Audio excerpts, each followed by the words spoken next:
তুমি আমার সাথে ঝগড়া করেছো, তুমি আমাকে মেরেছো, আমি চলে যাব।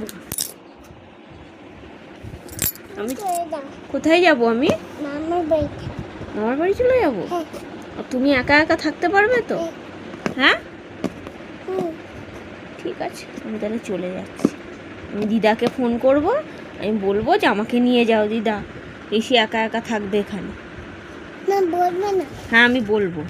তুমি গাদো, তুমি গাদো। আমি দিদাকে এক্ষুনি ফোন করছি, আমি বলবো যে তাকাও, আমার দিকে তাকাও। আমি বলবো যে এখানে আমাকে আমার বাড়ি চলে যাও, আমাকে নিয়ে চলে যাও, আমি থাকবো না। তুমি আমাকে মেরেছো, আমার সঙ্গে ঝগড়া করছো, আর আমি ঋষির বাবাকে বলবো যে আমার জন্য শতমূলা আনবে, ঋষির জন্য আনবে না। আমি ঋষির দাদাকেও বলবো। ঋষির দাদা বাতা